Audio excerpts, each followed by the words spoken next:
Hi friends, आज की इस वीडियो में हम संस्कृत भाषा में पशुओं के नाम देखेंगे या हम कह सकते हैं जानवरों के नाम। संस्कृत भाषा में animals name in Sanskrit language. तो जो ऊंट है, रेगिस्तान में रहने वाला ऊंट, इसे ऊष्ट्र कहा जाता है। ऊष्ट्र, ऊष्ट्र। नेक्स्ट वर्ड है खरगोश। तो खरगोश को संस्कृत में कहा जाता है शशकः। शशकः। नेक्स्ट है गधा। ऐसे ही कुछ अजीब अजीब से हम शब्द देखेंगे जिनका हम प्रतिदिन प्रयोग करते हैं। जैसे ये है, यहाँ आप देख पा रहे होंगे कुत्ता वगैरह।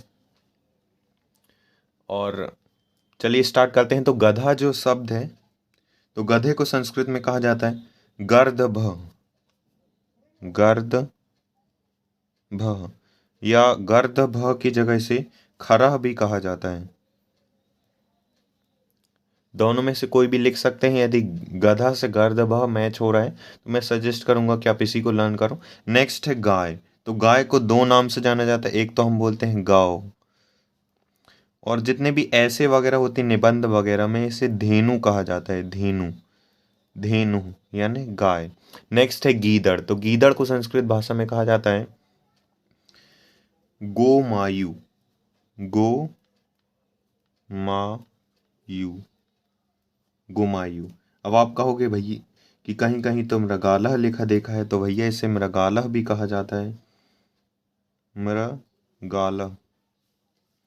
कुछ बुक्स में इसे फेरू भी लिखा गया है, फेरू।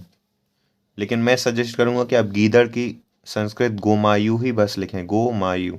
नेक्स्ट है गैंडा। गैंडा तो नाम आपने सुना होगा। तो गैंडा को संस्कृत में कहा जाता है गंडकः। गंडकः। नेक्स्ट है घोड़ा। तो घोड़ा को एक आम तौर पर यूज किए जाने वाला वर्ड है घोटका। घोटका, या इसे अश्वः भी कहा जाता है। घोटका, या इसे अश्वः भी कहा जाता है। नेक्स्ट है, इसे अश्वः की जगह तुरंगः भी कहीं लिखा होता है, तुरंग। तो ये है इसके लिए शब्द घोटका, अश्वः और तुरंगा।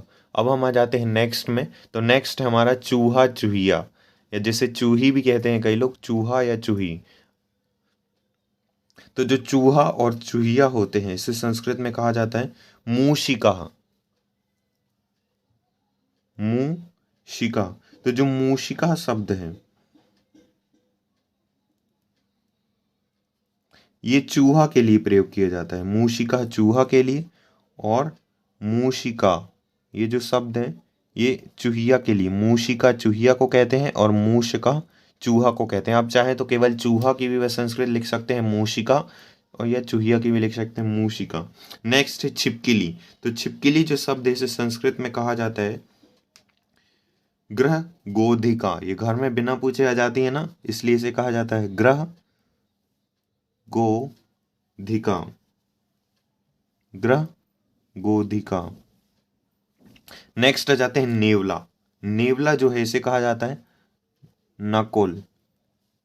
नकुला विसर्ग लगा देते हैं। बंदर। बंदर का तो आपने सुना ही होगा, वानरः कहा जाता है, वानरः। अब कई जगह वानरः की जगह अलग अलग शब्द लिख दिए जाते हैं। मैं सारे शब्द इसलिए बता देता हूँ, नहीं तो आप कहोगे कि आपने गलत बताया। वो गलत नहीं, वो छूट जाता है भैया, इसलिए मैं पूरा बता देता हूँ। इसे कपि भी कहा जाता है। कई जगह इसे शाखा मृग, यानी कि ये शाखा पे घूमने वाला मृग है, इसलिए इसे एक डाली से दूसरी डाली में घूमता है, इसलिए इसे शाखा मृगः भी कहा जाता है। नेक्स्ट आ जाते हैं बकरा, बकरी। बकरा, बकरी। तो जो बकरा होता है, बकरा को कहा जाता है अजह। बकरा को कहा जाता है अजह। आप अजय नहीं मान लेना, इसे अजह कहा जाता है। और जो बकरिया है उसे कहा जाता है अजा। अब है बाघ। तो बाघ संस्कृत में कहा जाता है व्याघ्रम। व्याघ्रम। अब हम एडवांस लेवल की संस्कृत में जाए तो कई बार जगह इसे द्वीपिन भी लिखा होता है।